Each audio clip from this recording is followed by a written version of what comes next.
Ahora, ¿por qué rompí con con el Partido Comunista? En gran parte la responsabilidad de lo que pasó con el Partido Comunista tengo yo. Lo confieso paladinamente. Yo cometí un error muy grande, de la cual nunca me arrepentiré lo bastante durante toda mi vida. Y cometí el error de creer en el Partido Comunista, en creer en los demócratas, en creerlos en realidad que tenían lealtad política.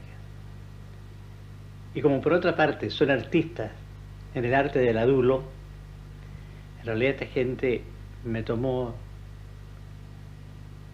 por medio de las alabanzas, por medio del elogio, por medio de la facilidad que me daban para todas las cosas, y cometí el error, como le digo, tremendo, que no lo cometió ni don Pedro ni Juan Antonio Ríos, de llevarlos al poder, de llevarlos al gobierno como ministros de Estado, a incorporar a una serie de comunistas destacados en puestos llaves de la administración pública. Todo esto en la confianza que yo tenía en ellos, en que los creía, como ellos sostenían, de que estaban defendiendo en realidad el régimen democrático, como efectivamente aparecían luchando, sobre todo Rusia, al lado de las naciones democráticas y de la grande potencia durante la guerra. Todo esto pasaba durante la guerra. Desgraciadamente, instalado mi gobierno, desde el primer momento, los comunistas, fieles a su fanatismo y a su sectarismo, se dedicaron desde el poder a perseguir a los socialistas, a perseguir a todo obrero que no se sometía a los dictados de la cheque comunista. Instalaron una verdadera dictadura en todos los gremios nacionales, lo que provocó lógicamente la reacción tremenda del Partido Socialista. El Partido Socialista, en el cual no escapaban el propio Allende, que después fue candidato de ellos, de las críticas tremendas y de la protesta que se hacían, porque el Partido Comunista llegaba en su, como digo, en su fanatismo y en su sectarismo, hasta el extremo de llegar al asesinato lisa y llanamente contra sus adversarios cuando estos obreros no sometían a sus designios. Mi debilidad de haberlo llevado al gobierno me costó lo siguiente: que esta gente, en el fondo, ¿qué pretendía? ¿Cuál era la táctica? ¿Qué significaba la táctica del comunismo en el mundo de tratar de mezclarse con los partidos democráticos, los partidos burgueses? Era precisamente conseguir el poder por la vía electoral, tal como pasó con Allende, para después desde arriba apoderarse del poder. Efectivamente,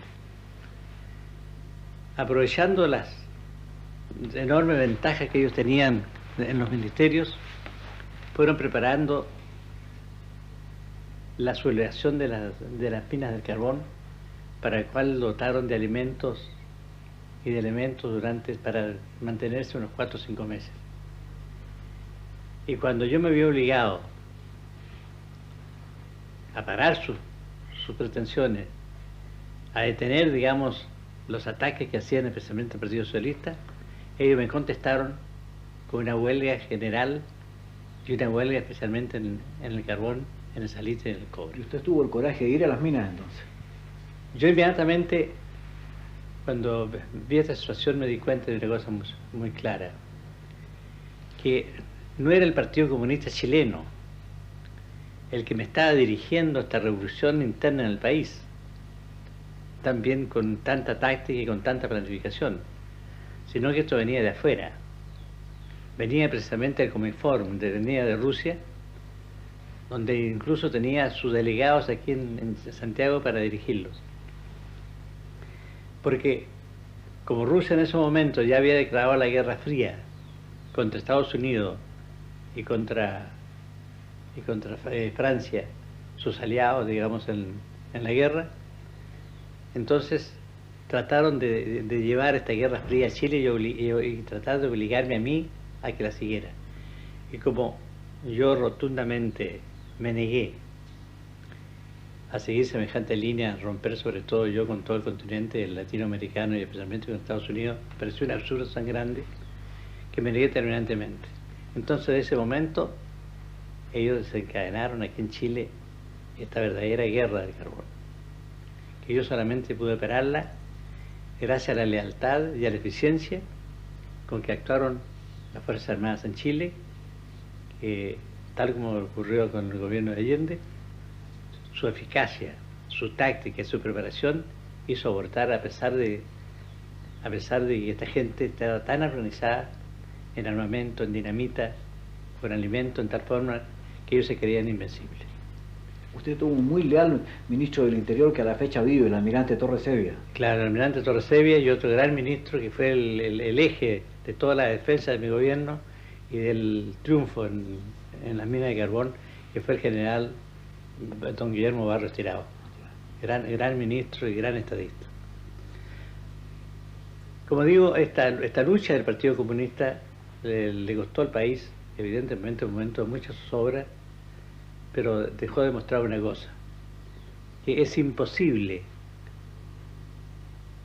es absurdo pensar que haya posibilidad en alguna parte del mundo de poder mancomunar, de poder unir, de poder ser capaz de que funcione una combinación, un acuerdo entre comunistas y democracia. Hay una incompatibilidad total, absoluta, sea cual sea el país donde ellos actúen, sean las personas o los partidos o los sectores que actúen, tarde o temprano pasar lo que pasó en Chile. Conmigo pasó con el señor Allende y pasa lo que vivía en estos momentos en Portugal. Y esto pasó en Chile por haber levantado precisamente el general Ibáñez, ¿no es cierto?, la ley de defensa de la democracia. Bueno, yo entonces, ¿cómo me defendí? Me defendí inmediatamente, ya convencido, como demócrata, sincero, porque lo soy, y nunca he renunciado, digamos, a creer ni a defender la democracia. Entonces apelé a los sistemas legales para dictar una legislación, una ley por el cual prohibiera al Partido Comunista y a cualquier partido de origen revolucionario que pudiera participar en la vida activa y pública del país. Mi teoría era muy clara y muy sencilla, y creo que es la única manera de defender la democracia en el mundo. Y es que la libertad que da la democracia no puede servir para ser destruida. Y usted, al darle cabida a un comunista y otorgarle los derechos y las libertades que tiene un demócrata, sencillamente usted lo que está es sentenciando a muerte a la democracia, como lo ha demostrado el Partido Comunista en todo el mundo.